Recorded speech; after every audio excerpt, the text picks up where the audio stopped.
Hello everyone and welcome back to TowerGate. It is TowerGate day number 1282, November the 21st, Saturday. Thank you so much for tuning in. I'm like all of you. I'm just sitting back watching this whole scenario regarding the election play out. And I'm just really in observation mode. So I just want to kind of cover some of the things that have been going on and mostly focus on what I think is probably the most important thing to key in on right now is that we are living in literally straight out of 1984, the Orwellian world. It's, mind-boggling, really, because if you look at the whole mainstream media, that this would include the network media, the cable media, print media, the online media, digital media, whatever you want to call it. It's about 97%, 98% one talking point narrative, and it's even Fox News is in that group as well. I mean, you got Lou Dobbs and to some extent Sean Hannity. Are still, trying to put this thing in the proper perspective. But all the rest of the other media out there, 98%, has got this narrative that Biden won, he's the vice president-elect. The accusations that there are election fraud or was election fraud is either total bullshit or it's not enough to matter, didn't change anything. There's no great conspiracy or no great, coordination or between states or anything like that going on. None of that's going on. And it's Orwellian because when you look at the facts, of course, we saw the press conference that Rudy did 2 days ago with Sidney Powell, and the DeGeneres were there. A few other people were there with them. Clearly, they laid out just a small amount, a tiny amount, like 1% of the total, what we would call direct evidence that they have, not to mention all the circumstantial evidence. That's not even something that, we're even figuring into the equation, just the actual direct evidence. And of course, a sworn affidavit is direct evidence. You have people who actually worked for this Dominion voting machine company. You have other people who were being told that they could not reveal their names because they're afraid for their lives. So we have these two narratives, and I guess I just want to say don't be fooled, and don't just assume that the majority of people in the country are also being fooled. I don't think that is true. I think the majority of people in the country, and that includes quite a few probably Democrats, independents as well, know that something very, very fishy is going on. So it can be kind of discouraging and disheartening. And again, I'm a realist. I'm not like some other YouTubers I know are out there telling you every day, hey, Trump's going to win this thing. It's all going to, he should win this thing. He won the election. He got screwed. It was a plot. I'm absolutely 100% sure of it. But just because you expose a plot and produce the evidence in the current state that we live in this country, with the lawlessness that we've seen and that we understand, doesn't mean, regardless of how much evidence you have, that the truth is going to prevail. Maybe not today, maybe not now, maybe sometime in the future, maybe never, who knows?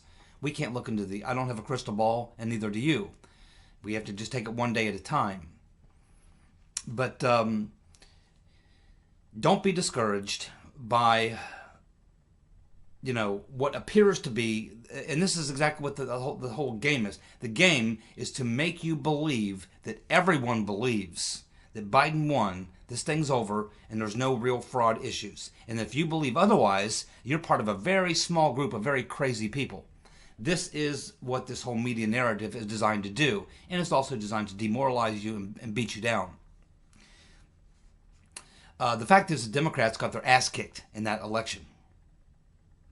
And it's hard to believe that the Republicans did as well as they did all the way down ballot, yet at the top of the ballot, in just 5 or 6 states, it was a completely different story. This, to me, is the most glaring, obvious. It's the most glaring, obvious thing to me that tells me that there's something really, really fishy going on here. Why is it just in these few 5 or 6 states, and not even just in the whole states, but certain cities within 5 or 6 states, just a couple of large cities in these 6 states run by Democratic machines for 50, 60, 100 years, why did they behave differently than the rest of the country? When's the last time a president won an election as big as we're told Biden won, but had no coattails? He didn't bring any congressional seats along with him, didn't win any Senate seats for himself, didn't have any coattails.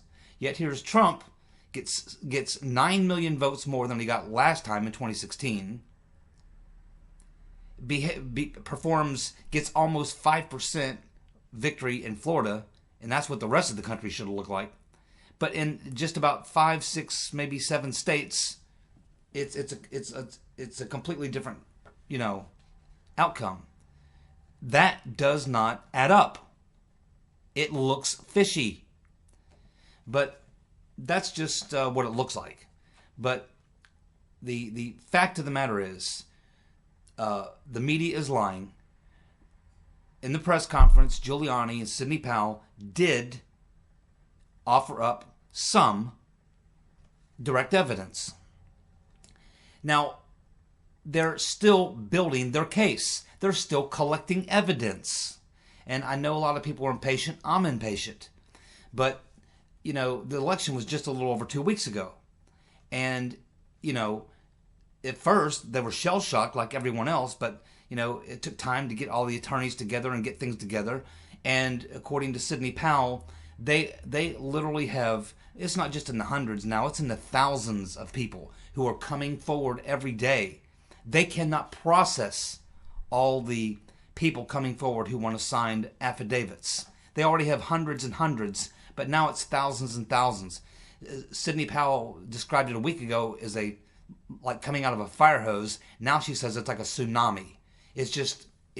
They do not have the resources to process all the people coming forward who want to sign sworn affidavits as to what they know and what they saw.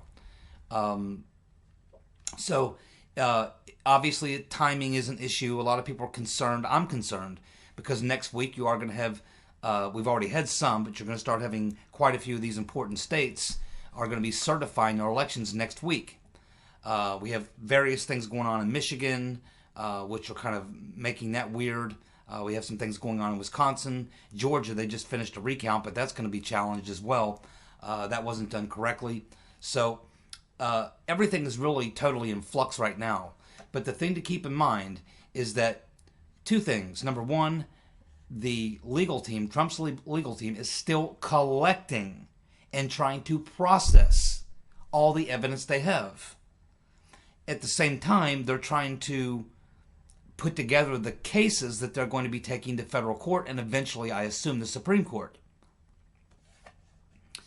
And a lot of things are moving at the same time.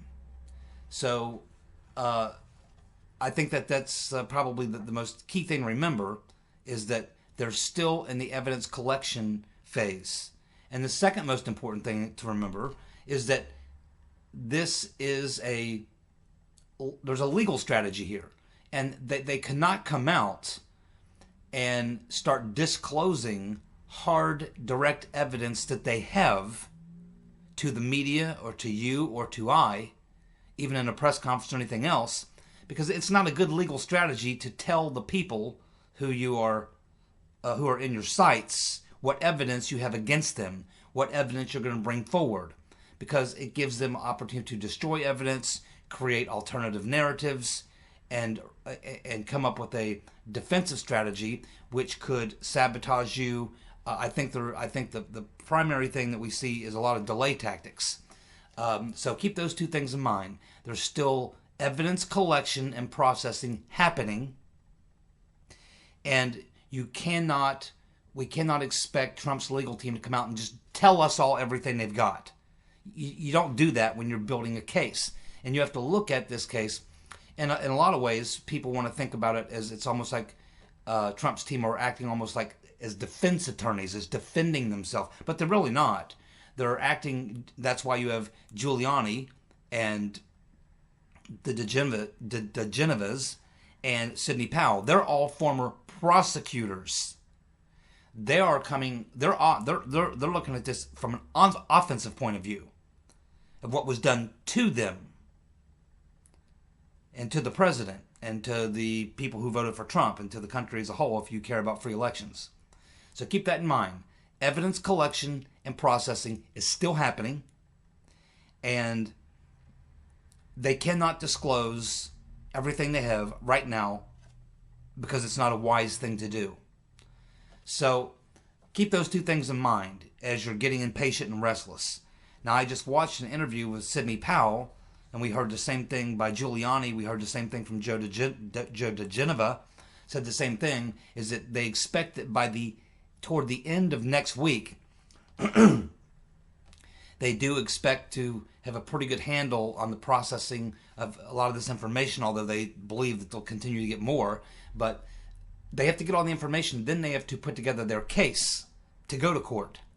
And they know that they're on a time schedule. But they feel like they've got to about the end of next week before they have to actually start moving on these things. So they are trying to process as much of this as they can, and then they have to put together their legal cases. So a lot of people want to present the idea that this thing is over, that Biden is the president-elect, that the Trump legal team has gone to court and made arguments and shown evidence, and that they have not had any substantial victory, and so that the legal part of what Trump's trying to do, that the air has pretty much come out of those tires, and that this thing is pretty much over. That's the narrative they want you to believe, when in fact it's just not true. It's just not true. We haven't seen the big cases, and what will eventually be the big case when it goes to the Supreme Court, and I think it will eventually get there. So be careful not to get sucked into the false narrative of the Orwellian strategy, the mind control strategy that they're running on us now, which is that this thing is over, and the air has pretty much come out of the Trump campaign's sails, and they've exhausted most of their legal remedies, and it's just a matter of time now before Trump concedes. Now, Trump gave a press conference yesterday, mostly to talk about some actions he's taken to lower the cost of prescription drugs. But during that press conference, he very calmly and confidently said, well, just as offhanded comments, said, well, I did win the election, and I won big, and we're going to find that out, basically. And then he went on with what he was saying. So Trump seems very relaxed, very calm. He didn't even seem agitated when he said it. He just said, well, I won big, and of course you're going to find that out, and blah, blah, blah, blah, blah.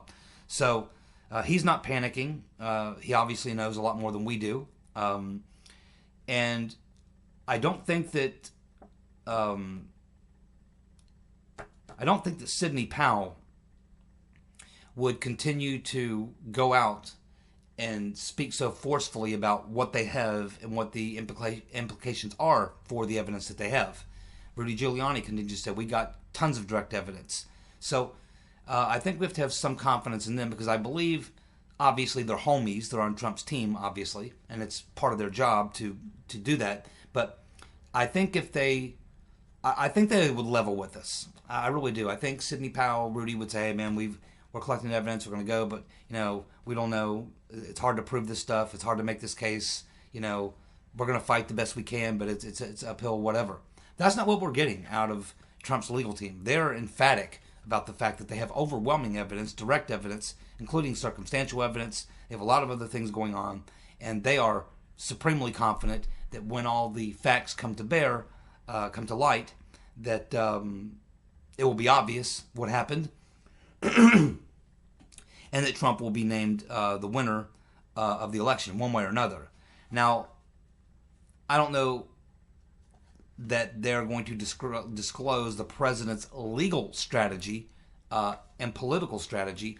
But I guess my own personal opinion, and I'm not a legal scholar or anything, but I think it will be very difficult for the Supreme Court to get into the game of deciding how many votes to throw out or not throw out in this state or that state or whatever. I think ultimately a Supreme Court decision, if in fact what Rudy Giuliani and Sidney Powell say is true, and they have this overwhelming evidence of this election fraud, literally organized election fraud. We're talking about the software and the voting machines, in addition to all the voter fraud that went on, the actual election fraud is what I'm talking about now.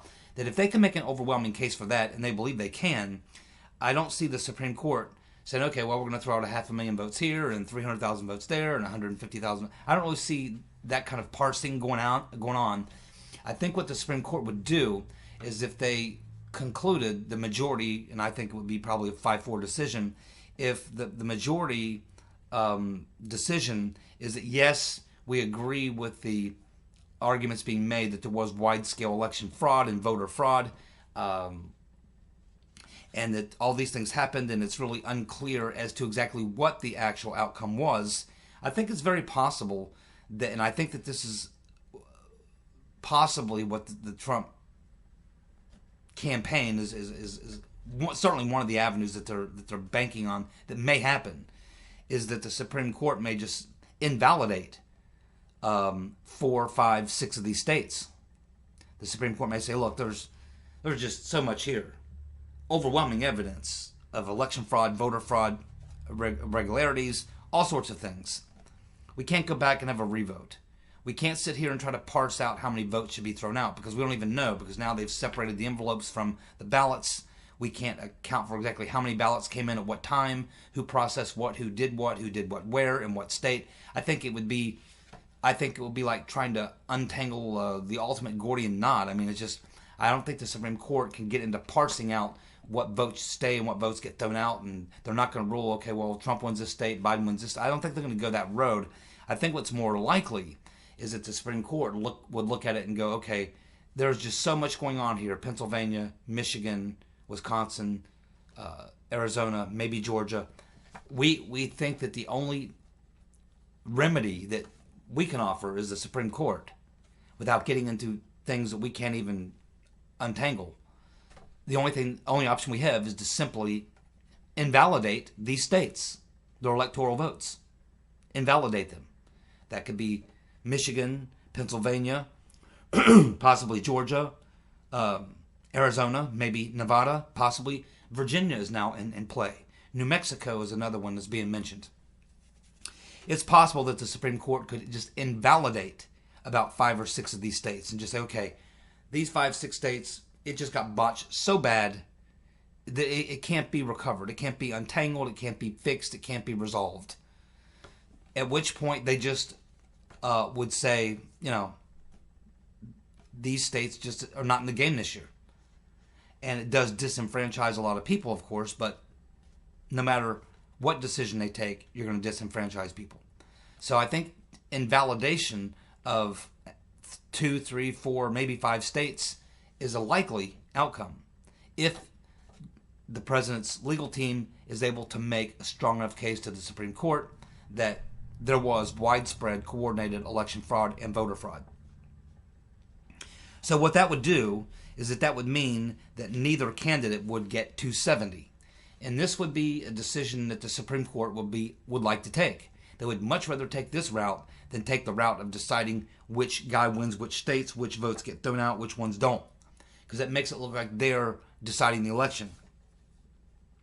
But if the Supreme Court invalidates 5 or 6 of these states, then essentially it takes it out of their hands, because now neither candidate would be able to achieve the 270 electoral votes, which means it would go to the Congress, in which case each state would have 1 vote, and I believe that we have, I've heard either 26-24 or 28-23 or something, but I do know that the Republicans have a small majority, and I do believe that they would cast their vote along party lines pretty much. You could have a dissenter here and there, but I think it'd be pretty much along party lines, and Trump would win in that scenario. That would satisfy the Supreme Court. It would satisfy Trump's legal team. And if they make the case of widespread, coordinated election fraud and voter fraud, the Supreme Court, and I think again it would be probably a 5-4 ruling, would probably come down and say, yeah, I mean, they've made their case. This election was screwed up, man. Not everywhere, but in about 5 or 6, 7 states, a lot of things happened. The evidence is clear that there was a lot of problems. They botched it. These states botched it. If the citizens are mad, it's their own state legislatures who they need to be mad at, because they're the ones who allowed this to happen, and they're the ones who are going to suffer the consequences of they're not going to be able to cast their electoral votes. Again, let the Congress decide. Trump wins in that case. I think that is probably the most likely scenario in Trump's favor. I think it's difficult for me to imagine that the Supreme Court or even any federal court is going to say, yeah, you've made your case with all the evidence, so we're going to toss out those 300,000 votes. We're going to toss out that 700,000 votes. We're going to toss out these 200,000 or 250,000 votes, and that gives the race to Trump. I just don't think that's the way it's going to go. So I think it's going to be one of two things. I think it's either going to be Supreme Court invalidates several states, which deprive both candidates of the 270. It goes to the Congress, or you're going to end up with Biden as president. I think that's the two ways it's going to go. I don't see a situation where they start stripping votes away from Biden, leaving Trump with the most votes. I'd hope that would happen. That would be my ideal situation. I think that's the way it should go. But I just don't know that that remedy can work, because the evidence that you would need, it's not possible to recover all that evidence. And I'm talking about the specific votes. Now, as far as getting into these software systems or voting systems and finding algorithms, and various other things. Now, certainly that could, I would think, could be uncovered or discovered. That could be something that could happen. But I don't see at this point where there's going to be a bunch of hundreds of thousands of votes being tossed and about, no, get rid of these, keep these, get rid of those. I think that there's simply, the way this was done is that once you separate the envelope from the ballot, and this is largely what we're talking about, these are the votes that decided the election after the day after the election and the days following. These are the votes that are in question. Not the people who went in and voted, or not even the people who went in and voted through an absentee ballot or anything like that. It's all these votes that came in after the night of the election and that came in for the next few days and were counted, figured into the count, envelopes separated from the ballots. There's no way to go back and and flush that out. So I don't know how they would assign a number.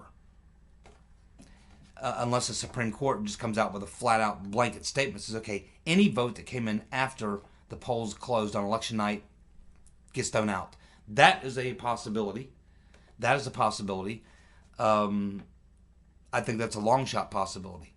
So, don't believe the media narrative. This thing is not over.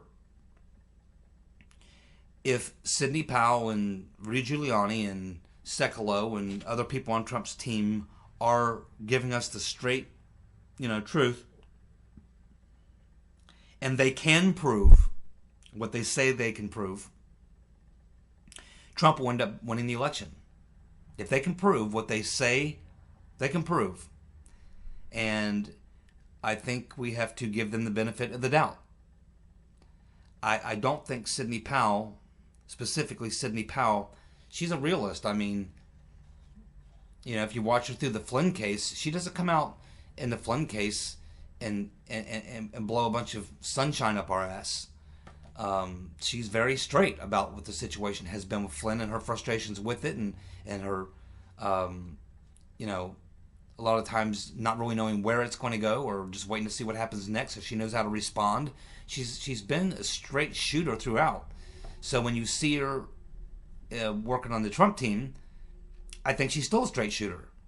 And there's no mincing of words or him-hawing around with Sidney Powell. She is emphatic that they do have overwhelming direct evidence of criminal fraud, election fraud, coordinated, systematic effort, coordinated,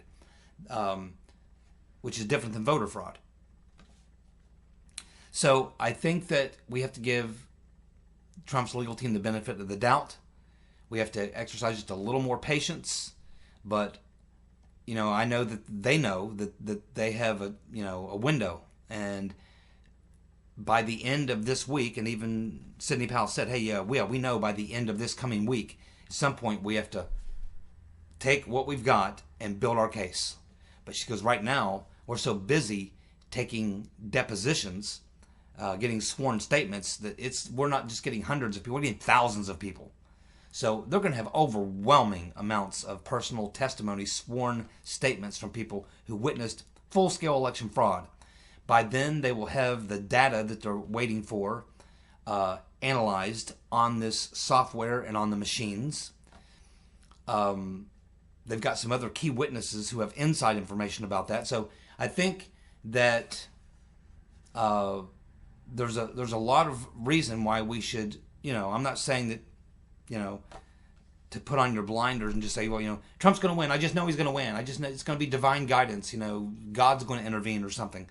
I don't know if I would tell you to go quite that far. But I would say don't get sucked into the media narrative that this thing's over. It's not over. They're collecting evidence, and when they have all the evidence collected, at some point, again, we get to the end of the week, I think they know they got to start putting it together, build their legal case, and that type of thing. So it's not over till it's over. And I think that if what they're telling us is true, Trump's legal team, I think there's a lot of reason to be optimistic that the media narrative is just simply a lie, and this thing is nowhere near over, and Biden is not the president-elect or anything like that. So the final word on the subject has not come in. We haven't even seen the boatload of the evidence. But here in the next 2 weeks, I would think we'll start seeing the legal cases, the court cases. And I expect that they'll probably lose quite a few of those because, again, these are corrupt cities where it's not just the politicians are corrupt, the judges are corrupt as well. I think they expect to probably lose in some of these cases, no matter what the evidence is. But I think ultimately this will end up in the Supreme Court. And once we get in the Supreme Court, we know that we at least always have a fair shot that the evidence that they've collected and presented will be given a fair look. And I think if that's the case, I think that Trump has a better than 50-50 chance of being reelected, whether that goes through the Congress or some other means. It's just hard to say what the outcome is going to be. But don't lose faith, and don't lose faith that Trump has a very good chance and everything like that. But don't, on the other hand, buy into some of these people who are just telling you straight up, yeah, Trump's going to win. We're going to win this thing. We don't know that. We really don't know that. He should. But again, keep in mind, the world we live in now. We live in a completely lawless society, and we're looking for justice through the legal system, which we know is wholly corrupted. But more than half of the people in the country in recent polls I've seen the last couple of days, more than 50% of the people, which includes some Democrats in these polls, believe that something went on in this election and it's not exactly kosher. And most people just know that, just from watching the election and seeing how it all played out. It's just, there's a lot of things that are not adding up. One thing that I think will be very good that is coming out of this election, regardless of how it turns out, is that Fox News was exposed, and their viewership is down 50%, and some of their shows are down more than 50%. Hopefully, before this is all said and done, their viewership will be 100% gone. There's nothing that would make me happier than to see the end of Fox News. They're at least with CNN, MSNBC, and the network media, and the New York Times and Washington Post, we all understand that they're crazy, that they lie, that they're crooked, that they're fake, and all that.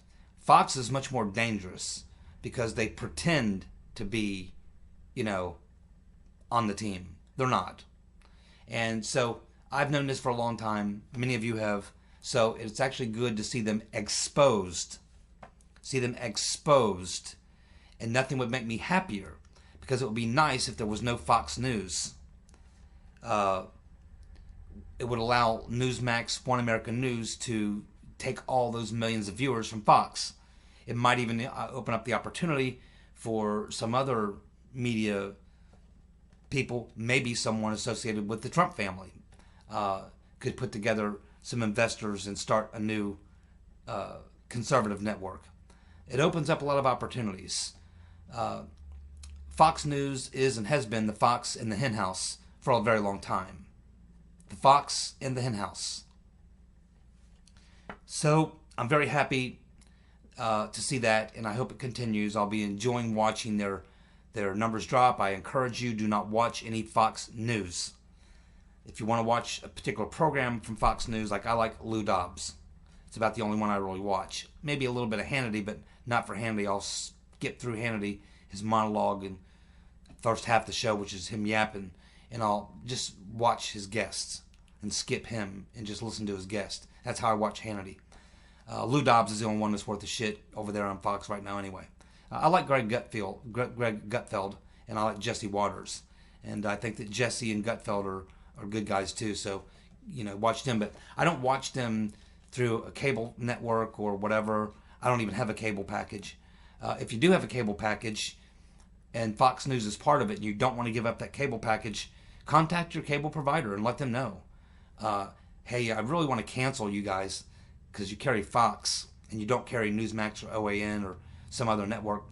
But I don't want to lose all these other shows, but boy, I'm sure thinking about it. I just wanted to let you know that if you get rid of Fox, I'd be much happier. Otherwise, I'm probably going to cancel. Never hurts to let them know how you feel. For the rest of you, what I do is I watch things on YouTube. I can wait an hour to after the show is over and then watch it on YouTube. Some YouTuber will put it up. Don't watch it on the Fox official channel. Watch it on some other third-party YouTuber. Put a few nickels in his pocket. Don't feed the trolls or the foxes. And one final word. I got just about a minute or two left here. I hear people also discussing this strategy of faithless electors or unfaithful electors strategy. Okay, so a lot of people haven't followed up on that very well, and they're not getting it right. There's some people saying, yeah, well, you can have the electors, instead of voting for Biden, go vote for Trump. Because that happened back in 2016. We had 5 electors. We had 3 that were supposed to vote for Hillary. And what happens is when the popular vote for the state is for that candidate, that's who the elector is supposed to go vote for. But if the elector goes and votes for the other candidate who didn't win the popular vote, that's called an unfaithful elector. 3 times, there was 3 people in 2016 that were supposed to vote for Hillary that voted for Trump. There was 1 that was supposed to vote for Trump that voted for Hillary, and there was 1 that was supposed to vote for Hillary that voted for Jill Stein. That led to 2 legal challenges that eventually ended up in the Supreme Court. And the Supreme Court ruled that yes, you can have faithless electors, but that's not the final play. The final play is with the state legislature. If you have a faithless elector, the state legislature can replace the faithless elector with the elector who will go cast the vote for the one who won the popular vote. So that's where that is. Thank you so much for tuning in. I'll be back shortly. Bye.